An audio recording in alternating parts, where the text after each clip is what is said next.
The X-Files, Badlaa, episode explored. A myth is just a myth until people start to believe in it. That is when it becomes a reality. And of course, myths hold the power to bring before our eyes certain truths that are otherwise deemed unimaginable by the human mind. Now, what if we were to tell you that there exists a myth that originated in India but actually caused terror in the minds of the people living in the United States? How's it going, everybody?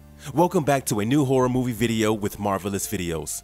If a story that includes a ton of gory and bloody horror is what you are looking for, then you have come to the right place. In today's video, we have explored an episode from the evergreen TV series called The X-Files. Are you excited yet? The X-Files is an American science fiction series that was aired on the Fox Broadcasting Company network. It follows the professional lives of two FBI agents, Fox Mulder, played by David Duchovny, and Dana Scully, played by Gillian Anderson.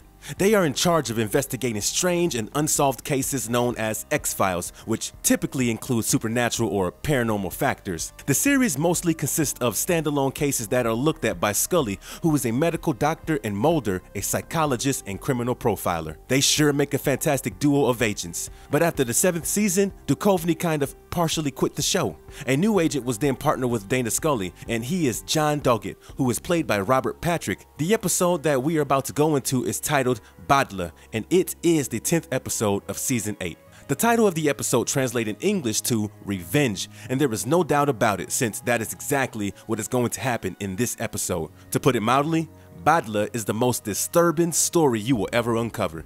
With immense body horror, this episode depicts exactly what evil is and what it brings along with it, everywhere that it travels. It has mythicism, it has innocence, and it also has the gore of a lifetime. Oh, and obviously a lot of deaths. But how did Scully end up being mentally traumatized? Well, let us uncover the story for you. Before we go into our explanation, we have a very small request. If you like our content, please support us by subscribing to our channel. This is a small click for you, but for us, it means a lot. Thank you. Let's begin.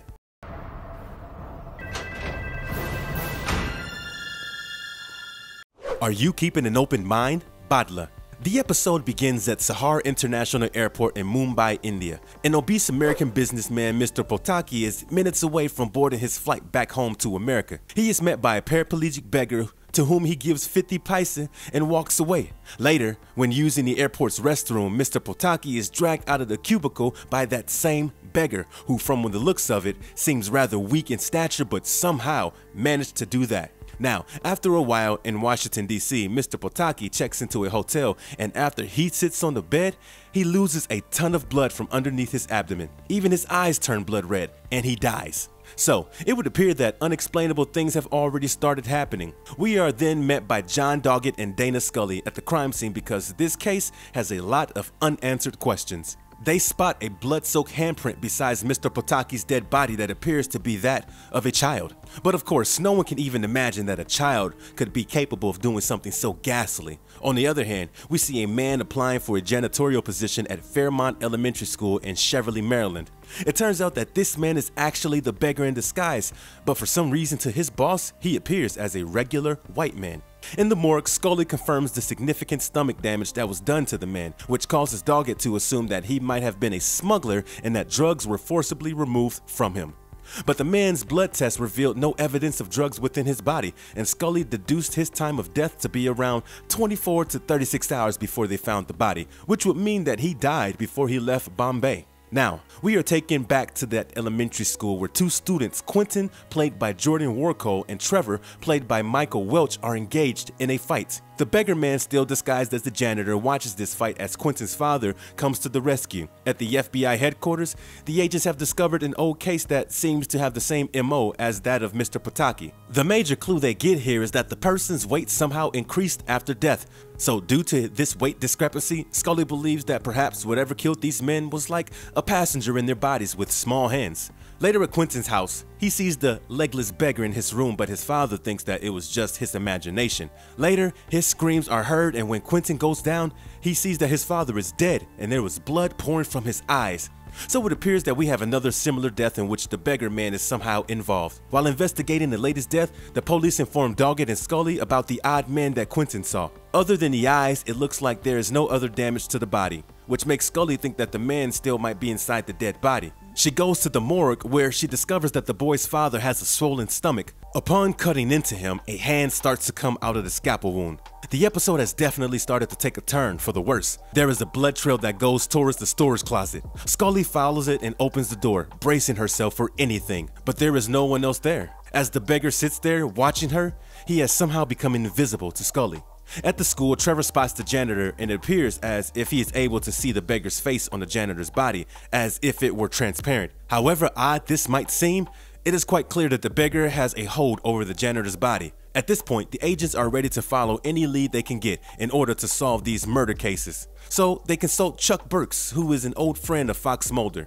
He tells them that there is a myth that involves the Siddhi mystics from India. They have certain powers which might explain the reality of these murders. Now, even though we never get to meet Mulder in this episode, the fact that Scully misses her partner is never hidden from us. In their working relationship, Mulder has always been more of a believer, and Scully wants to pursue this case in exactly the way that Mulder would. Soon after, Scully and Doggett finally discovers the Badlaa aspect of the story. In Vichy, a village just outside of Mumbai, there is an American chemical facility. They seem to have found substantial evidence that just a while ago, the plant accidentally discharged a small cloud of methyl isocyanate gas. This incident killed over 118 people from the village. Scully has come across one such casualty, an 11-year-old son of a holy man who is from the Beggar caste. Although there is no certainty if this father is in fact our Beggar, Scully is definitely trying to keep an open mind. After some time, the Beggar man returns to the screen as he follows Trevor on his way home. The kid is pretty terrified. After reaching home, his mother follows him outside and she sees that he's drowning, face down in the pool. She jumps in to save him, but then Trevor suddenly turns into the Beggar man. Clearly, this is yet another trick done by him, so now you know what must have happened after this.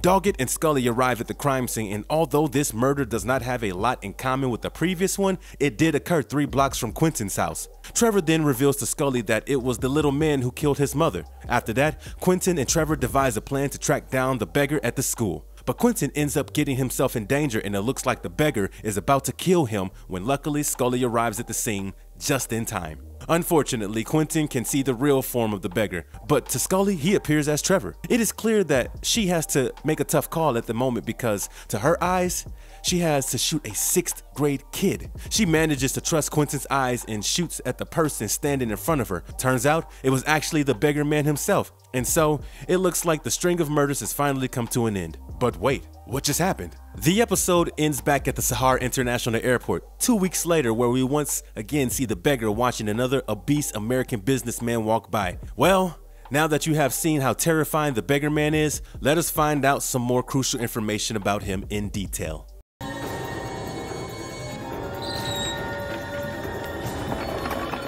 Beggar man, an Indian mystic with Siddhi powers. Badlaa was born out of John Shiban's inspiration from the stories of Indian fakirs. These fakirs are ascetic masters who perform acts of self-torture in order to achieve enlightenment. And of course, they have some special powers of their own. They are referred to as the Siddhi mystics, a rather mysterious and powerful order of fakirs. And that is the legacy of our Beggar man. Their occult powers are passed down from fathers to son, which leads to each generation gaining more and more power. These powers allow the Beggar man to take control of someone's mind. It also lets him twist others' perception of his appearance and become invisible. He had no legs, so he would just use a little cart on which he traveled by pushing himself forward with his hands. He also had the power to possibly transform himself into a form as tiny as an atom. This would explain how he entered the body of his victims.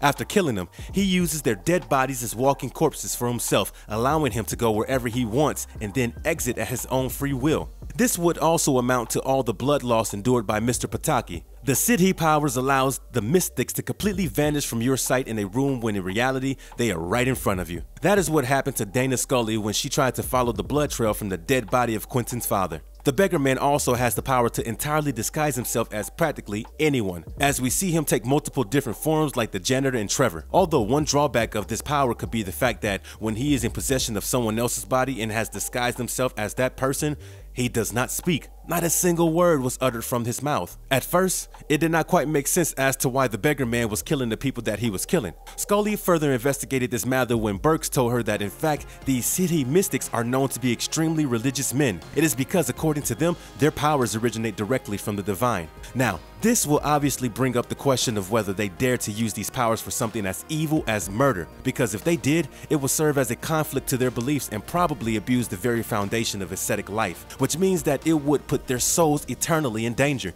But there is one great explanation for it, and that is revenge. Even though the reason behind the killings of the beggar man was never officially clear, the loss of the 118 lives at Vichy, and in particular that 11-year-old boy, could most likely be the motive behind it. Deep Roy portrayed the role of the beggar man, and surely it was a display of brilliant acting on his part. One of the most terrifying things about this episode was the fact that there exists a kind of power that can allow you to literally enter inside a person's body and operate it like a robot, then come out of that body in the most disgusting way possible.